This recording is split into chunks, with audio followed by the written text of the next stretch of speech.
manter isso daí gravado. Olha a mulherzinha falando em inglês aí. This call is now being recorded. Essa chamada agora está sendo gravada. Muito bem. Está dizendo aqui que tem 9 pessoas. Dessas 9, 2 sou eu mesmo. Uma para apresentar e outra para a câmera. Então eu tenho 7 alunos hoje só. Que deprimente. Mas tudo bem, é melhor do que nada. Se vocês aprenderem bem, nós teremos 7 pessoas de sucesso no futuro. Isso é o suficiente para mim.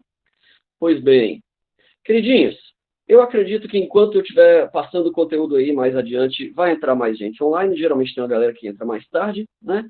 Vamos ter paciência. Por via das dúvidas, eu não vou ficar esperando eles para sempre. Já são 3:30 da tarde e eu vou começar logo o conteúdo, tranquilo? Naquele mesmo esquema de sempre, eu vou apresentar o conteúdo, principalmente porque eu gravo isso e deixo disponível no YouTube. Então, para as pessoas assistirem depois, eu prefiro deixar registrado a explicação do conteúdo. Mas depois dessa aula eu vou estar disponível no plantão de dúvidas online ainda, tranquilo?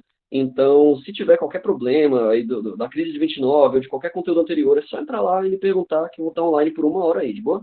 Essa aula vai estar gravada, né? Sim, Marina, vai estar disponível lá, inclusive. Eu sempre subo para o meu canal no YouTube e linko lá no Google Classroom. Você pode assistir de novo depois quantas vezes você quiser. Inclusive, você está famosa. Que eu fico falando aí, Marina, Marina, Marina, conversando com você. Você vai aparecer nos meus vídeos, só que nem te preocupa muito porque ninguém assiste meu canal no YouTube. Eu não sou nenhum Felipe Neto, né? Então, mas vai estar lá gravado, beleza? Vai estar disponível. Podemos começar, queridinhos? Qualquer problema que tiver aí, se eu estiver indo rápido demais ou se estiver confuso, você me avisa que eu volto, mesmo esquema de sempre. Manda o link, professor. Beleza, Thiago, eu mando daqui a pouquinho. Aliás, deixa eu ver se eu acho logo aqui. Cadê? O Túbio. Só que os meus vídeos lá eu coloco como não listado, porque eu não gosto muito de divulgar aula que são só para vocês, né? Mas, por via das dúvidas, eu vou... Cadê o meu canal? Tinha que aparecer o link deles. Cadê? Eu não sei como te mandar o canal, mas eu vou procurar isso depois. Tá bom? Virar inscrito. Mas é assim, ó, Afonso Thorstein. Eu tenho 36 inscritos lá, tô rico já. Aí você vai ver que não aparece muito vídeo meu, porque meus vídeos eles ficam como não listados. Para mim eles aparecem, mas para vocês acho que não. Fica como se não tivesse vídeo. Mas eu estou linkando tudo lá no Classroom, beleza? Qualquer coisa eu deixo os vídeos públicos para vocês assistirem depois se quiserem. Tranquilidade? Então vamos lá, né? A aula de hoje, então, é sobre o conteúdo mais legal do ano, provavelmente. Fascismo e nazismo. Tiago, sobre a ideia de virar youtuber, é muito bom, é a profissão do futuro. Tudo indica que esse número de youtubers só vai subir aí nos próximos anos. Porque tudo está ficando virtual e vídeo é o esquema, vai. Vídeo aula, faculdade, palestra, todas essas paradas YouTube, então é a profissão do futuro, isso é legal. Aprender a fazer isso é muito importante. Pois bem, vamos começar a estudar então fascismo e nazismo. E esse é um tema muito ambíguo, é um tema muito polêmico, porque hoje em dia na política, hoje em dia talvez vocês não se importem muito com isso, mas os adultos usam essa palavra aí, fascista, também a outra nazista, como xingamento. Então você vai ver muitas vezes pessoas adultas falando, por exemplo, Bolsonaro é fascista, ou o deputado tal é nazista, porque fulano de tal é muito fascista, e não sei o quê. E hoje, o meu objetivo é explicar para vocês por que todas essas pessoas são tremendos imbecis. Por que é uma imbecilidade xingar alguém de fascismo? Primeiro, porque fascismo não é um xingamento. Não é um termo que você pode xingar as pessoas por aí no dia a dia, porque é uma parada histórica. É a mesma coisa de você chegar para alguém e falar assim, ô seu materialista, seu dialético materialista, seu marxista. É uma coisa que não é um xingamento. Tem a ver com uma escola de pensamento, com uma coisa, entende? Por mais ruim, por pior que seja, por mais que seja, tipo, uma ideologia com um passado meio horrendo, é só uma ideologia, você não pode tratar isso como um xingamento. Beleza? Mas vamos ver com calma por que você não pode xingar as pessoas de fascista. Vamos lá. Primeiro, vamos recapitular o que a gente estudou na semana passada, mais especificamente na sexta-feira. Eu falei para vocês como a crise de 29 deu espaço para surgir ideologias totalitárias. Eu falei para vocês o que é o totalitarismo. É toda aquela ideologia que tiver o triângulo da morte. Inclusive, eu coloquei esse triângulo da morte lá na atividade de vocês do Google Classroom da semana passada. A atividade era uma perguntinha só, perguntando o que era o triângulo da morte, né? Quais eram as 3 características de um regime totalitário. Se você fez a atividade, então, você sabe que essas 3 pontas do triângulo são a figura de um grande líder, uma economia regida pelo Estado e um governo autoritário e militarista. Quando um governo tem essas 3 características juntas, ele é um governo provavelmente totalitário e certamente autoritário. Belezinha?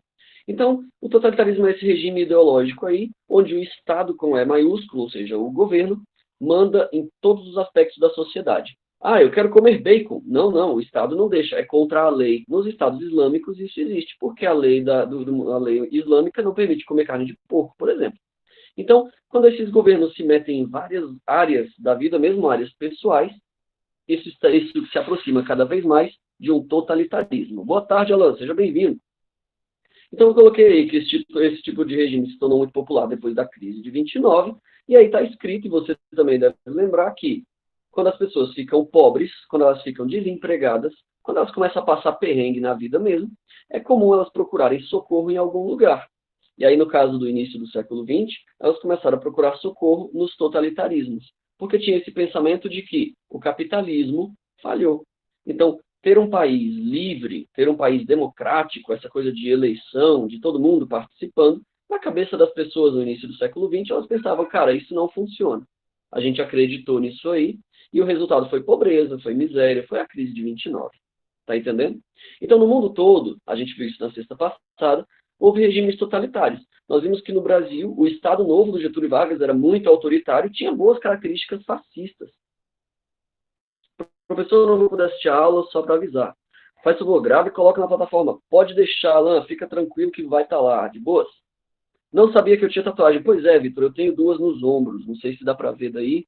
São símbolos de várias tradições místicas diferentes. Eu sou uma pessoa muito religiosa e gosto muito dessas coisas de cultura, religião e como é que chama? Folclore, né? De várias outras tradições diferentes. E aí eu gosto de fazer essas tatuagens, acho maneiro.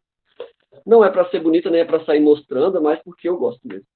Enfim, então nós vimos na semana passada que no mundo inteiro houveram regimes ditatoriais, beleza? Totalitários.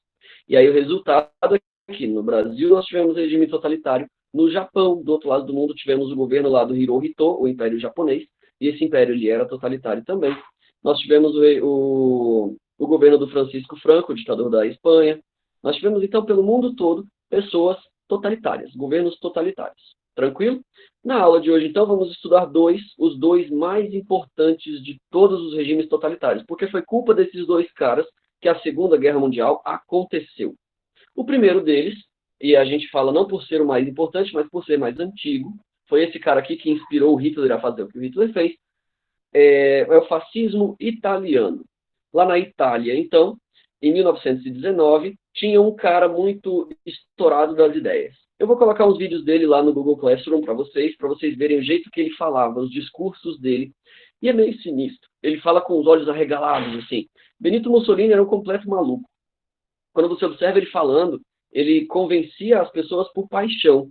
Porque quando você para analisar racionalmente o que ele falava, tentando entender mesmo o que ele está querendo dizer, é fácil de perceber que ele era maluco mesmo, ele era bem doido. Então ele dizia lá nos discursos, assim, vamos tornar a Itália forte para dar ao nosso povo pão, cultura e grandeza. Beleza, pão, cultura e grandeza, mas como é que você dá grandeza para uma nação? É uma coisa que é fácil de falar, mas como é que você faz um negócio desse? É estranho, entende? Então os discursos dele eram meio desvairados, assim, só que ele era muito amado. Principalmente lá no início, em 1920, 1922, quando ele começou a carreira política dele, esse cara era extremamente popular. Ele era essa figura do meio aí do Triângulo da Morte, do líder forte, beleza? E ele dizia o seguinte, a ideologia fascista não é nem capitalista e nem socialista. Como eu falei para vocês, essas ideologias elas surgiram da crise de 29. Então, eu não podia se assumir capitalista, ou de direita, ou liberal, porque essas ideologias eram mal vistas nessa época. Eles pensavam, essa parada aí faliu, essa parada não funciona. Mas, ao mesmo tempo, ele não queria ser socialista como a União Soviética, que tinha acabado de surgir 2 anos antes, né, em 1917, e que deu origem a um governo comunista. O Mussolini ele rejeitava o comunismo, ele dizia, não, a gente não é socialista, mas nós também não seguimos aquela ordem que faliu na crise de 29. Beleza? Nós não somos nem capitalistas, nem socialistas. É interessante você observar as datas aí, que o Mussolini começou a carreira 10 anos antes da crise de 29. Então, ainda antes do capitalismo ter acabado, o Mussolini já era anticapitalista. Beleza? Ele já dizia, não, esse negócio de liberdade econômica não funciona, o governo é que tem que mandar em tudo. Então, na semana passada a gente estudou aí a genialidade desses ditadores, e o Mussolini, apesar de ser um maluco, ele era um gênio. Porque 10 anos antes da crise, ele já estava bolando uma alternativa para um governo que não dependesse do capitalismo. Então, ele já meio que estava 10 anos à frente, tá entendendo? À frente do seu tempo, vamos dizer assim. Infelizmente, o cara era um gênio do mal, mas ele estava adiantado se você considerar o clima político geral. Tranquilo? Então ele dizia, não somos capitalistas e nem socialistas. Nós somos a terceira via. Capitalismo e socialismo, fascismo. É o terceiro caminho. Tranquilo? Bom, só que a Itália ela já era governada antes do Mussolini aparecer. Ela já tinha um governo bastante tradicional, inclusive. A Itália era governada por uma monarquia. Boa tarde, Paulo Júnior, seja bem-vindo. O que é uma monarquia? Bom, a monarquia, você deve ter estudado no ano passado, lá no 8º ano, é um regime liderado por um rei ou por um imperador. A ideologia por trás de uma monarquia é geralmente religiosa. O monarca, ele geralmente governa por um direito divino. Os padres da igreja vão lá e dizem, olha, esse homem foi enviado por Deus para nos governar. Essa pessoa, ela é divina, ela tem origem divina. Deus apontou o Papa e indicou essa pessoa aqui para nos governar e tudo mais. Então, a origem do poder do rei, ela é sempre religiosa, beleza? E a Itália tinha um rei nessa época. O Mussolini estava lá querendo governar e tudo mais, né? Querendo subir na carreira política. E quem mandava na Itália era o rei Vítor Emanuel. Eu coloquei uma foto para ele aí, e dele aí para vocês. E é bem fácil reconhecer ele em qualquer livro de história por causa dos bigodes. Ele tinha a cara meio amassada assim e um bigodão muito esquisito. Então, esse cara do bigode estranho que você está vendo aí na foto é o rei Vítor Emanuel III. Beleza? Cara feio. Pois é, né? Eu não sei se é o retrato da época ou o que é, mas o cara era feio. Enfim, esse rei Vítor Emanuel, então, ele governava a Itália já hereditariamente. O pai dele era rei antes dele e assim por diante, como as monarquias mesmo funcionam. E ele via surgir ministros, governantes, deputados, senadores, essa política toda existia, mas o rei sempre estava acima de todos eles. Beleza? E aí, em 1919, ele percebeu lá o partido do Mussolini, que ele chamava de os Camisas Negras. Eu coloquei para vocês uma foto do Mussolini marchando aí. Não sei se tem... o Mussolini é esse bem do meio, careca aí. Ele parece careca e está olhando para o lado assim. Esse aí é o Benito Mussolini. E eles marchavam com uniforme militar preto. Só que é importante observar que eles não eram do exército, nem da marinha, nem da aeronáutica. Eles só usavam essa aparência militar para colocar na cabeça das pessoas a ideia de organização, de grupo, de conjunto, essa coisa que o militar tem por natureza. Tranquilo? Então, quando você olha os camisas negras desfilando sobre Roma, aí, marchando sobre Roma, você tende a pensar, esses caras eram um exército, mas não eram. Eles eram um partido político. Imagina hoje em dia, por exemplo, surgiu uma galera que usa as roupas todas iguais, fardadas mesmo, como se fosse militar, camuflado ali e tal, parecendo um soldado do exército, só que não é do exército brasileiro. Eles são, sei lá, o exército do presidente, o exército do senador, qualquer coisa assim.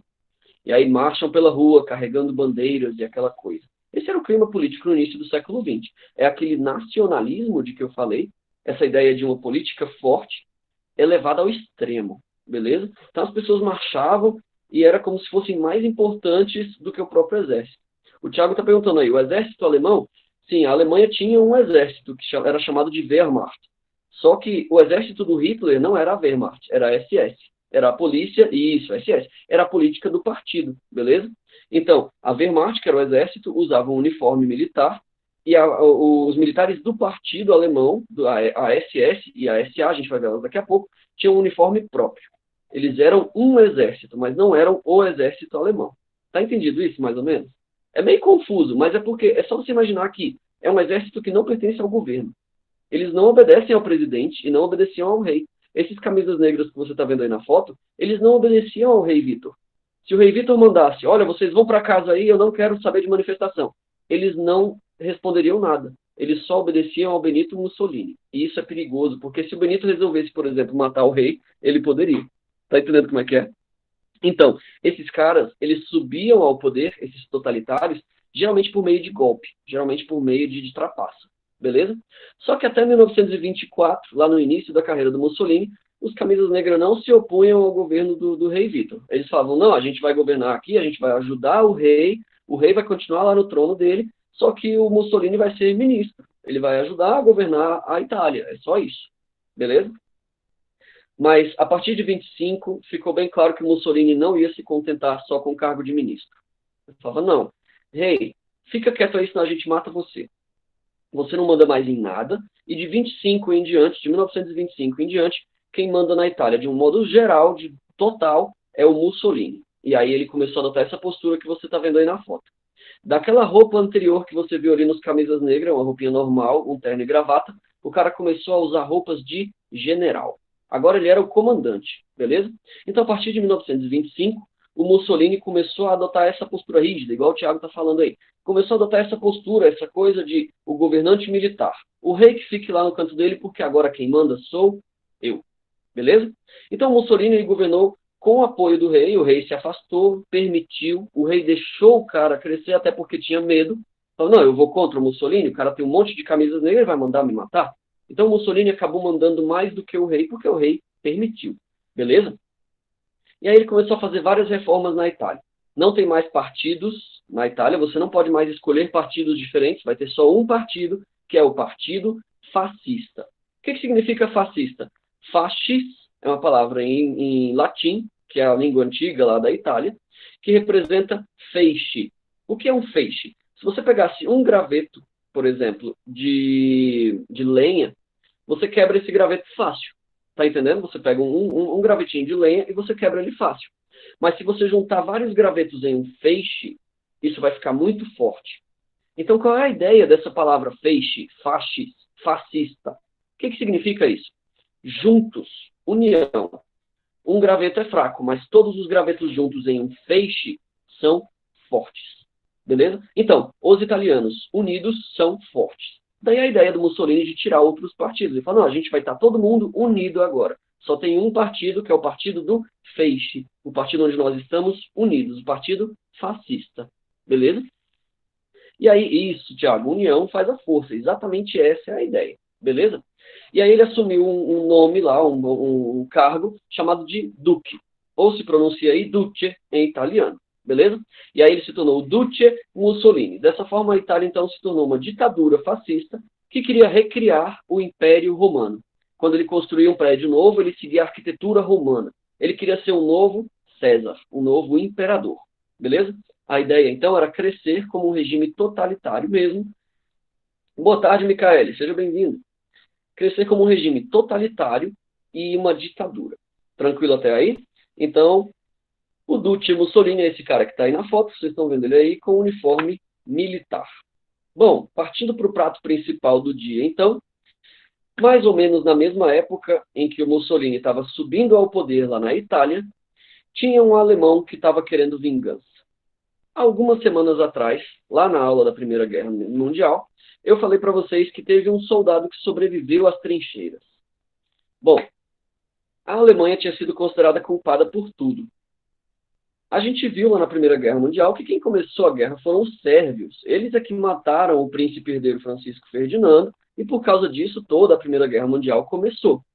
Só que a Alemanha, durante os combates, ela apelava. Os alemães usavam arma química, os alemães usavam lança-chamas, os alemães eles apelavam mesmo, os caras guerreavam como ninguém. E aí o mundo começou a observar, falando, cara, se a gente não destruir a Alemanha vai crescer demais e o mundo inteiro vai ter que obedecer à Alemanha. Então, quando a guerra acabou, o mundo inteiro se virou contra a Alemanha e falou, Alemanha, a culpa é sua. De hoje em diante você não tem mais exército, você não vai ter mais indústria, não vai ter mais colônia, e o mundo inteiro vai intervir na sua economia, a gente vai interferir no seu país. Será que os alemães iam gostar disso? Claro que não. O sentimento de vingança nos alemães era intenso. Eles começaram a odiar o resto do mundo, falando, cara, por que o mundo está impondo essa punição sobre a gente, se nem foi culpa nossa a Primeira Guerra Mundial ter começado? E um desses alemães que tinha sobrevivido lá nas trincheiras era o Adolf Hitler. Ele usava um bigode bem comprido assim, só que por causa das armas químicas ele tinha que usar aquela máscara, que tinha os óculos assim, e os filtros. Eu esqueci de colocar uma foto aqui na apresentação. Mas a máscara não encaixava direito por causa do bigode. E aí ele cortou o bigode aqui assim, deixando só no meiozinho, para a máscara caber no rosto. E aí foi desse jeito que ele sobreviveu à guerra, usando equipamento contra armas químicas. Ele nunca mais mudou o estilo do bigode, deixou o bigodinho curto para lembrar ao mundo que ele era um sobrevivente. Então, quando você vê uma foto do Hitler aí mais para frente na aula de hoje, quando você vê o bigodinho dele e pensar, meu Deus, que bigodinho ridículo, lembra que esse bigodinho era um símbolo de que ele sobreviveu à guerra, a maior das guerras, a grande guerra. Então, era um símbolo de heroísmo. Tudo no Hitler era muito simbólico. Beleza? Eu coloquei para vocês um símbolo nazista aí, para vocês darem uma olhada na apresentação, e mais uma vez é cheio de simbolismo. Essa águia representa a grandeza, olha a postura dela, com o peito erguido, essa coisa de olhar para o lado, para o horizonte. Isso dá um ar de força, tá entendendo? E esse símbolo nazista, que é a suástica, ele é um símbolo muito antigo, usado em várias religiões do mundo, e ele simbolizava sucesso. Na religião nórdica, que era uma coisa que o Hitler apreciava muito, esses eram dois raios, duas runas S, SS, né, dois S entrelaçados aí, que simbolizava a roda do sol, ou a arma de Thor. Era o sucesso, a vitória. Então o Hitler adotou esse símbolo. Até hoje ele é um símbolo proibido, você não pode usar por aí, apesar de ele ser mais antigo do que o nazismo, beleza? Ele já existia antes do Hitler, mas hoje em dia esse símbolo ele é proibido, porque ele ficou marcado na figura do Hitler e em tudo que significa o nazismo. Então, aqui na nossa aula eu posso colocar o símbolo, mas você não pode sair desenhando ele por aí. Isso é crime. Apologia ao nazismo é um crime. Beleza, queridos? Então, sempre que a gente falar do Hitler, você tem que perceber essas simbologias, essas coisas com significado. Tudo que ele falava tinha um significado. Cada símbolo, cada marcha, cada música, tudo era símbolo. Beleza?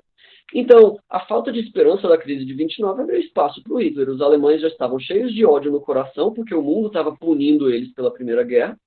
E 10 anos de punição depois, a guerra acabou lá em 1918, em 1929 o capitalismo ainda falha. E aí ninguém topa mais emprestar dinheiro para a Alemanha se reconstruir. O país ainda estava em escombros por causa dos bombardeios e das destruições da Primeira Guerra Mundial. Então, essa ideologia do Hitler, ela surgiu da ideia de reerguer a Alemanha, de reconstruir o que um dia foi a Alemanha, beleza? E aí, nessa Alemanha, de acordo com a ideologia maluca do Hitler, só iriam viver, só iriam morar lá quem fosse pertencente à raça superior do Hitler, que ele chamou de arianos. Quem é o ariano lá no livro do Hitler, lá no Minha Luta, que é o livro dele? O ariano é o loiro, alemão, de olho azul, pele branca e cabelo claro. Beleza? Esse é o ariano. Ah, eu sou branco, mas tenho cabelo meio escuro. Sinto muito, você não é ariano. O Hitler te mata. Ah, mas eu sou branco, eu sou lá de Portugal e tudo mais. Você não é ariano. Seu lugar não é na Alemanha. Beleza? Então a ideia do nazismo com relação à raça sempre vai estar associada à xenofobia. Eles não gostavam daquilo que era exterior à Alemanha. A Alemanha pertence aos alemães. Esse é um dos pontos principais da ideologia do Hitler. Beleza? Porque ele considerava essa raça ariana, alemã, como sendo uma raça superior. Belezinha até aí? Continuando, então, vamos falar um pouquinho sobre a figura do Hitler. Quem era esse cara, afinal de contas? Vocês estão vendo aí nas fotos dele o bigodinho, que eu falei da máscara de gás, que ele teve que usar lá durante a Primeira Guerra Mundial. Ele sempre manteve esse estilo daí, mais uma vez, como símbolo.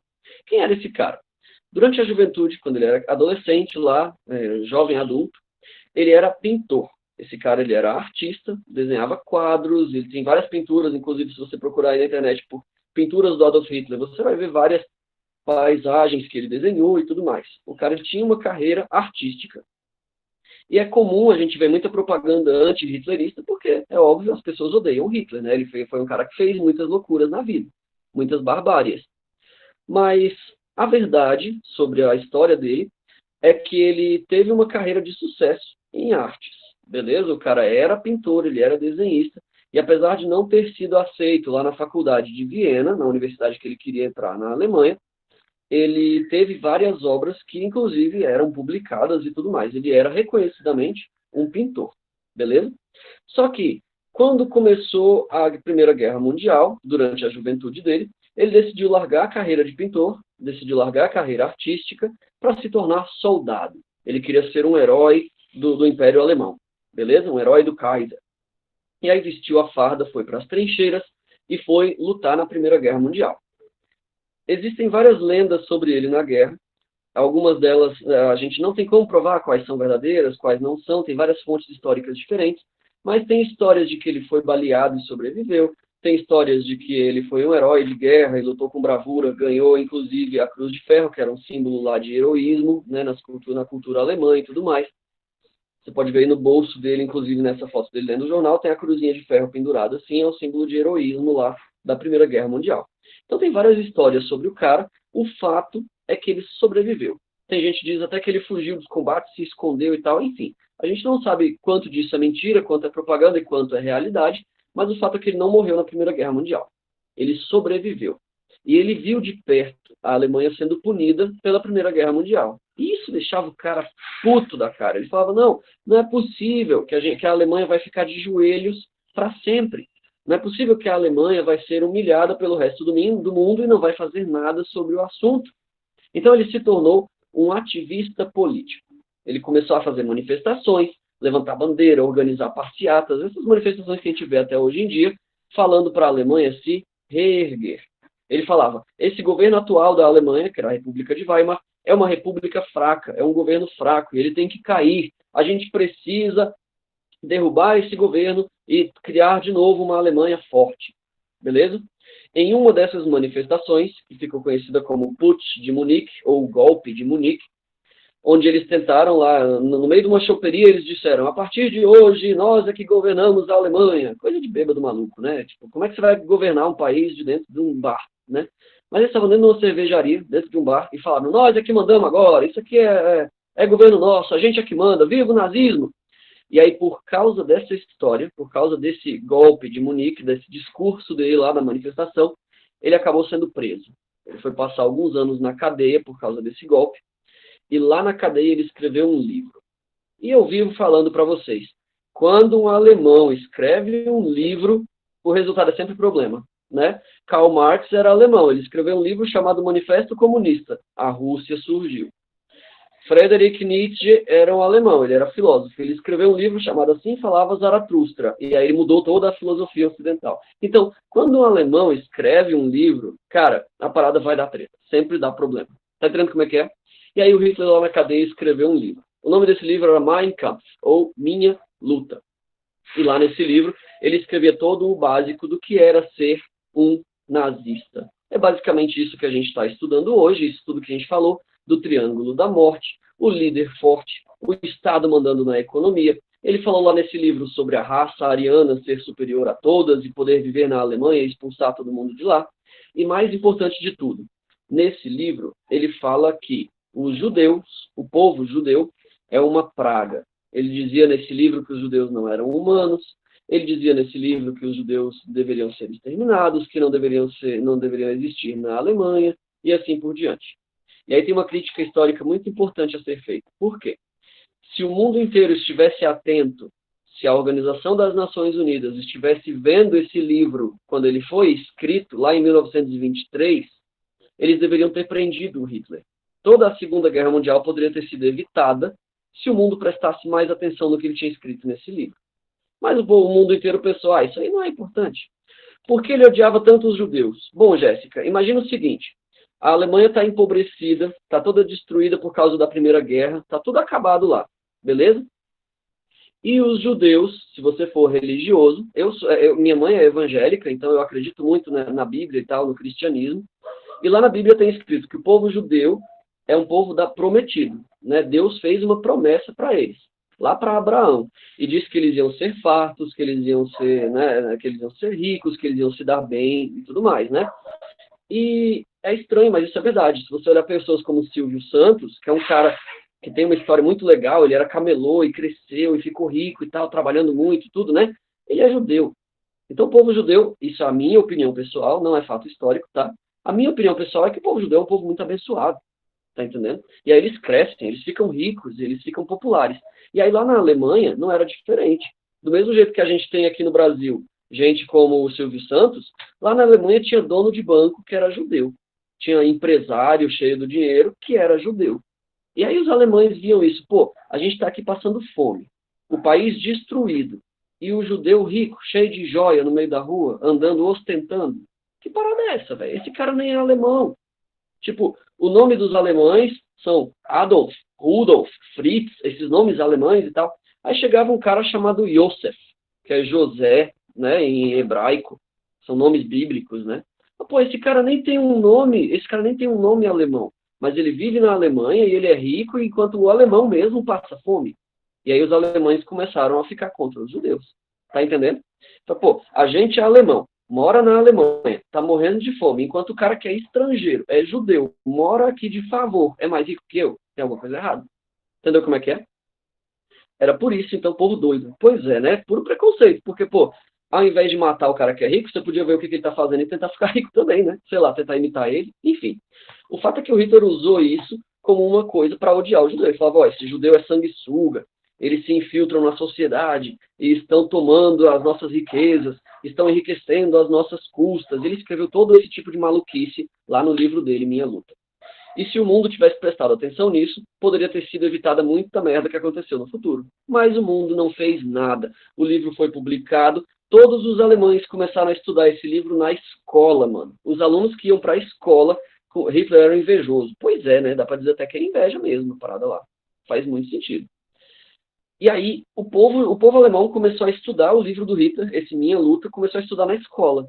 Imagina, aluno da sua idade aí, 13, 14 anos, aprendendo a odiar judeu na escola, e o professor ensinando lá que judeu é lixo. Imagina que tipo de pessoas serão os alemães no futuro, né? Foi ele que criou, arranjou a Guerra Mundial? Calma que a gente vai chegar lá, Thiago. Vou explicar detalhadamente o que aconteceu. Essa é a matéria da sexta-feira agora, beleza? Mas, dando um spoiler, sim, foi ele que causou a Segunda Guerra Mundial. Foi culpa dele e do Stalin juntos, beleza? Mas isso é a matéria da sexta-feira. Continuando, então. Esse livro incendiou o mundo, porque todos os alemães começaram a ler ele na escola e o Hitler começou a se tornar tipo um novo Messias. O povo alemão começou a acreditar, velho, esse cara vai ser a salvação da nossa Alemanha. Tá entendendo?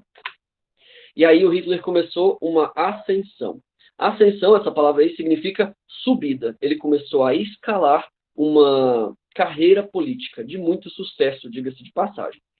Assim que ele saiu da cadeia, o livro dele já estava sendo publicado, o cara já era famoso, e as pessoas já estavam meio que pensando parecido com ele. Essa imagem, então, de um cara meio poderoso, espertão, poderoso mesmo, essa coisa, já estava impregnando nele. Entendeu como é que é? E aí o partido que ele criou se chamava Partido Nacional Socialista dos Trabalhadores Alemães. Por que o nome do partido é importante? Porque tem um monte de dicas. Lembra que eu falei que tudo é símbolo? O nome do partido é muito importante, porque veja bem, Partido Nacional Socialista. Observa que essa palavra, nacional socialista, coloca ele no meio da esquerda e da direita. Nacionalismo era de direita, socialismo era de esquerda. Mas o fascismo, lá no Mussolini, que a gente acabou de estudar, ele dizia que era a terceira via. Lembra disso? O Hitler estava dizendo a mesma coisa. Nós não somos nem capitalistas e nem socialistas. Nós somos nacional-socialistas. Em alemão, eu não sei falar direito essa palavra, então não me perguntem, mas se você for abreviar, fica nazi, nacional-socialista. Beleza? Então, nazi significa, é um encurtamento de nacional-socialista. Beleza? E aí, dos trabalhadores alemães. Ou seja, ele é um partido para quem trabalha, para quem pega no pesado, não é para burguês, judeu, dono de banco, não. É para quem trabalha. Tá imaginando aí? E alemão, não é para judeu, não é para estrangeiro, é para alemão. Esse nome do partido já dizia todo o pensamento do Hitler, se você parar para pensar. Beleza? E aí ele estava crescendo. A cada eleição que passava, o partido elegia um pouco mais de senadores e deputados. A gente costuma pensar que o Hitler era um cara violento. Ah, ele chegou lá com armas e saiu matando todo mundo e tal. Não, o cara era muito inteligente. No começo, a carreira dele era política. Ele colocava senador lá no parlamento. Alguns anos depois, tinha outra eleição, ele elegia um pouquinho mais. Então, a primeira eleição, lá em 25, 23, se não me engano, na primeira eleição, o partido dele era nanico. Ele elegeu 2% dos senadores do país. Era quase ninguém. Tá entendendo? Mas alguns anos depois, na eleição seguinte, de 2% subia para 8%.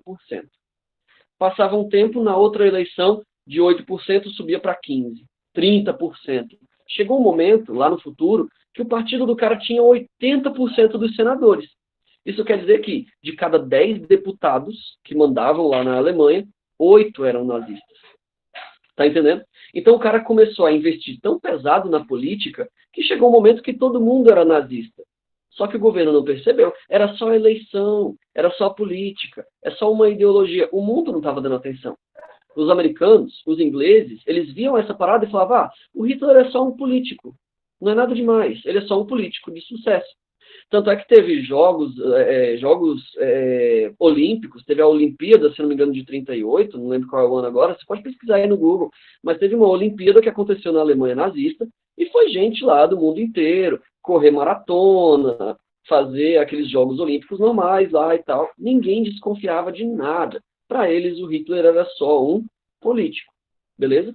E aí foi assim que o cara foi subindo, sem o mundo dar muita atenção para ele. O cara é esperto, né, Jéssica? O cara é muito safado, isso sim. Por quê? Ninguém desconfiou. Falou: ah, beleza, ele vai chegar no governo da Alemanha, e aí, o que ele vai fazer? Nada demais. Só que, tipo, o que ele fez, a gente sabe, né? Foi a Segunda Guerra Mundial inteira. Então, o crescimento eleitoral dele era principalmente por causa da presença dele na rua. Apesar de ter senador lá, falando bobagem lá no parlamento e tudo mais, enquanto isso acontecia na política, tinha os caras fardados, igual eu falei lá do Mussolini, os camisas pretas, o Hitler fazia a mesma coisa, só que eles eram as camisas marrons, era o SA. Eu vou mostrar uma foto deles aí para vocês daqui a pouquinho. E aí, igualzinho o Mussolini fazia na Itália, o Hitler estava fazendo na Alemanha, com aquela imagem militar, marchando na rua, mostrando: nós somos poderosos, vamos criar uma Alemanha que vai ser a pica das galáxias, será incrível, será maravilhosa, e o nosso governo será forte e poderoso e não sei mais o que. Então, essa é a forma que ele usava para ser eleito, para eleger os senadores e os deputados. Ele marchava pela rua e demonstrava força. Beleza? Ok. As manifestações, aí tem algumas fotos dos camisas pardas, são as SA, eu não sei falar o nome deles em alemão, não lembro agora, mas eram as forças de assalto, que eles chamavam. Eram gente que ia para a rua fazer manifestação do jeito que vocês estão vendo aí, parecendo soldado do exército, só que não era um exército. Isso aí é só gente de partido, fazendo manifestação política normal. Só que eles usavam essa imagem militar, beleza? E aí isso inspirava os alemães. Essas manifestações eram cheias de símbolos, nacionalismo, a suástica, você está vendo aí na bandeira, o raio solar, né, com os dois S's cruzados assim e tal, o símbolo de sucesso, de poder, essa coisa toda desfilando pelas ruas. Os alemães começavam a amar o cara, começaram a adorar ele, falavam: meu Deus, o Hitler é o nosso salvador. Se você parar para pensar em tudo isso que eu estou falando, ninguém liga para o presidente da Alemanha. O presidente da Alemanha era um carinha chamado von Hindenburg. Ele era um cara de direita, conservador, mais ou menos uma linha igual o Bolsonaro hoje em dia, que falava: a Alemanha é grande, sim, é poderosa, mas precisa ser democrática. Vamos manter as eleições, vamos respeitar as instituições. Coisa que a gente sabe que o Hitler não dava a mínima. Tá entendendo? Então ninguém ligava para o presidente. O Hindenburg estava lá no cargo mais alto do país, ele era o presidente da Alemanha, falando lá: a Alemanha é um país democrático, a Alemanha é um país do bem. E o mundo olhava isso e pensava: a Alemanha está de boa. O Hindenburg manda lá, é tudo tranquilo, né? É democrático. Só que embaixo dos panos, o Hitler estava desse jeito que você está vendo aí na foto, marchando, com arma, com né, bandeira, com farda, com coisa tipo... O Hitler estava se organizando. Só que as pessoas não ligavam muito porque achavam que quem mandava era o Hindenburg. Beleza? Os alemães não davam moral nenhuma para esse presidente deles. Tranquilo? Esse presidente, o Hindenburg, então, ele acreditava que ia conseguir manter os nazistas sob controle. Ele falava: bom, alguém sabe me dizer se essa é a última aula de hoje? Não sei, Jéssica, perdão. Se alguém puder responder para a Jéssica aí no chat, por favor. Então o Hindenburg, ele pensava o quê? Os nazistas estão sob controle, eles estão só marchando na rua. Deixa os caras vestir a farda marrom aí e andar segurando bandeira, o que tem? Não vai fazer mal nenhum. Se os alemães gostarem, então está sendo uma coisa boa. Deixa isso aí rolar que está tranquilo. E aí o Hitler acabou sendo nomeado chanceler da Alemanha. Hoje em dia, em 2020, a chanceler da Alemanha é uma mulherzinha chamada Angela Merkel. Não sei se você já viu ela parece uma vovozinha assim. Esse é o cargo efetivo de maior poder na Alemanha. Existe o presidente acima dela, o rei, o Kaiser, o que quer que seja, mas quem governa de fato é o chanceler. Então o que acontece é que, quando o Hitler vira chanceler da Alemanha, lá em 1933, ele tem o poder total. O chanceler manda mais do que o presidente. O presidente era só um nome. Tá entendendo? Esse aí foi a grande cagada do presidente Hindenburg. Foi o grande passo em falso, o grande tropeção do presidente foi esse. Ele pensou: os nazistas estão sob controle, eu vou colocar o Hitler como chanceler e, o povo que está na rua vai ficar todo mundo feliz, né? Os alemães vão ficar satisfeitos, vão ficar felizes, e aí eu continuo governando, o Hindenburg pensava. O Hitler vai estar sob meu controle, eu vou mandar nele e ele manda na Alemanha. Só que o Hitler era muito mais inteligente do que isso. Assim que ele foi nomeado chanceler, que é tipo o cargo supremo lá da nação, né, que acaba mandando mais do que o presidente na prática, quando ele foi nomeado chanceler, alguns meses depois, misteriosamente, o prédio onde ficavam os senadores e os deputados, o parlamento, que em alemão se chamava Reichstag, o parlamento alemão acabou sendo incendiado. Aconteceu um atentado terrorista e, bum, a parada pegou fogo numa noite. Então eu coloquei uma foto do incêndio aí, e a parada incendiada pegando fogo, e todo mundo, meu Deus, que horror, porque o parlamento é o símbolo da democracia. Quando a gente pensa, o povo manda no país, o povo elege os senadores criam as leis e tal, tudo isso acontece no parlamento. Esse prédio, ele é um símbolo de que o povo está no poder. Quando esse prédio amanhece em cinzas, tudo pegando fogo, as pessoas começam a perceber, caramba, isso é terrorismo. O que foi isso? Na real, tinha sido o Hitler. O Hitler é que mandou uma galera lá tocar fogo no parlamento. Quem incendiou o Reichstag foram os nazistas. Só que o Hitler foi lá no jornal e saiu falando: os comunistas queimaram o parlamento, olha o que os comunistas fizeram, essa galera é do mal, os comunistas são malignos, eles estão querendo acabar com a nossa democracia, os comunistas querem tomar o poder.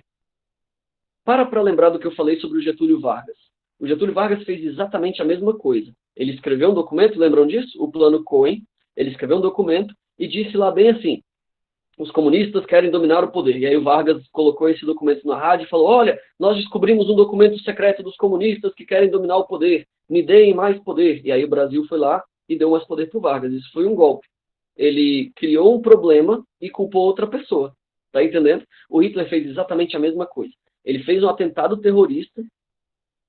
O Hitler é perturbado. Pois é, Jéssica, o cara era meio, né? Então tocou fogo no Reichstag e aí disse que foram os comunistas. Eles falaram: os comunistas querem dominar a Alemanha. Vocês precisam me dar muito poder para eu poder combater os comunistas. E aí o presidente Hindenburg falou: beleza, então ao invés de chanceler, que é o governante mesmo lá, agora você é o Führer. F-U-R-E-R. O Führer é o cargo equivalente a imperador. O Hindenburg, então, deu um monte de poder na mão do Hitler porque todo mundo ficou com medo. Falou: os comunistas querem dominar a Alemanha. Beleza? Então, o Hitler foi um gênio. Ele criou um problema e vendeu a solução. Ele incendiou a parada, culpou os comunistas e falou: olha, se ninguém fizer nada, os comunistas vão dominar a Alemanha. Me deem poder agora, me deixem ser o Führer, porque aí eu acabo com os comunistas. Beleza? E aí surge a Alemanha nazista, por meio de um golpe de Estado. Agora ele tinha poder ilimitado nas mãos. Ele era o Führer, beleza?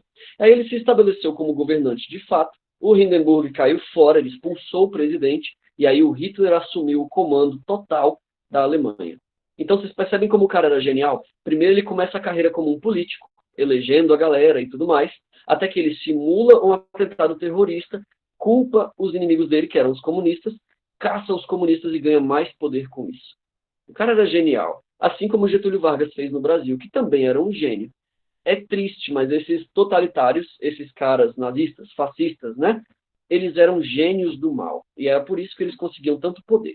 Beleza?